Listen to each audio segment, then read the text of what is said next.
Welcome to Flipped Classroom. Our subject today is algebra and we are looking at solving equations. Our learning intention today is we are learning to create algebraic expressions from questions and then find solutions for different values. Our success criteria is I am successful when I can create algebraic expressions, substitute in values to solve, and rearrange the expression to find missing values. To start with, let's look at an electrician who is paid $40 an hour and has a $60 call-out fee. How much would it cost for an electrician to work for you for 1, 2, or 5 hours? Now we can do this in our head, and we know that the answers are $100 for 1 hour, $140 for 2 hours, and $260 for 5 hours. So when we're looking at situations and questions, we need to do what's called modeling situation. And this is where we can create an algebraic expression from the situation. To do this, we need to find the parts of the question that refer to the variables or the pronumerals that we're going to be using in our expression. In the connector that we had before, we had the following question. An electrician is paid for $40 an hour and has a $60 call-out fee. How much will it cost to have the electrician for 1, 2, and 5 hours? So our variables for this would be the hours worked, and we'll write that as a H, and the cost to have the electrician, which we can write as a C. For this, we can now make the expression C equals 40H plus 60, because it's $40 times every hour, plus that $60 call-out fee is our cost. Now we can do some substitution, where we will be replacing the variables with values to solve for that equation. We worked out that the equation for the electrician's pay is C equals 40H plus 60. Now we can substitute in those values for the hours into the equation. So for our previous example, we had H equals 1 for the 1 hour, and we can say that C equals 40 times 1, plus 60. We write it in the brackets there because that shows that we're substituting in that value. And when we calculate that out, we work out that C is 100, and we can then say that the cost is $100. For H equals 2, we do exactly the same thing. If you have a look, the equation's exactly the same, except instead of that 1, it's now a 2. And again, we calculate that out to be C equals 140.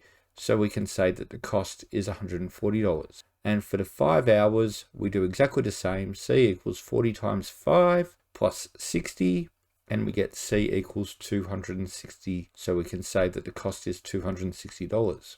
Now, we can do that quite easily just multiplying out numbers or skip counting in 40. The great thing about having an equation for this is that we can do this for decimal and fractional numbers too. So let's say that the electrician worked for 1.5 hours. We can say that H equals 1.5, and then we put that 1.5 into our equation, we calculate it out, and we get C equals 120.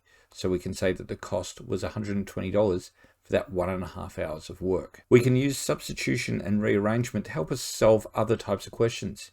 Instead of asking how much it costs, we could ask how many hours does the electrician have to work. So in this case, we're wanting to know how much he's got to work based on $200. So our electrician, we're going to pay him $200. How many hours of work will I get for that? So now we've got a value for C in this case. So C is equal to 200. We can use our equation from before, the C equals 40H plus 60.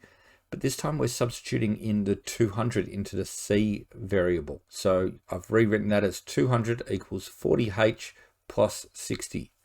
Now we can rearrange this expression and what's called solve for H. That means getting the H by itself. So I'm going to start off, I'm going to write down that equation, and then I'm going to rearrange it. So I've moved that plus 60 across to the other side with the 200, but because it's moved, we've now taken away 60 from that 200, which equals 140. Now 140 equals 40H.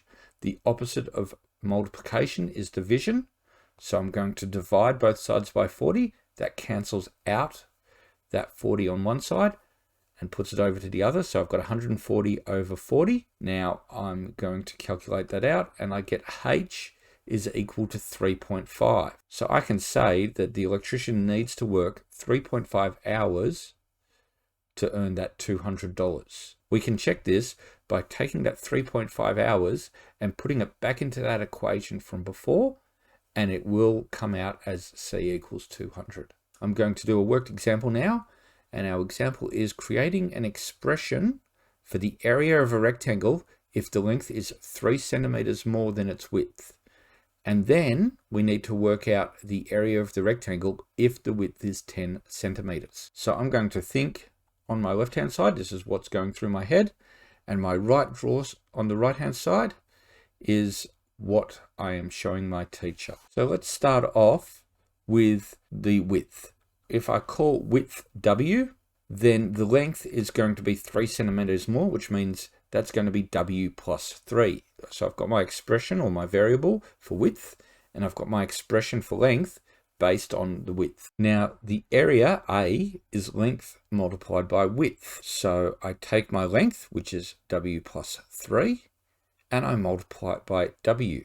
And that gives us that equation, A equals W plus 3 all multiplied by W. Now I could rearrange this and say W all multiplied by W plus 3.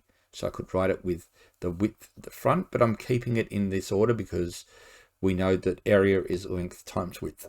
Now, if width is 10, we can now substitute that into our equation, and we get A equals 10 plus 3 times 10. Now we'll simplify that, and we'll go 10 plus 3 is 13, multiplied by the 10 is 130, so we get that the area is 130 centimeters squared. Remember, when we're dealing with area, our units are always squared units. Now, I want you to think about how could building algebraic expressions help us in real life?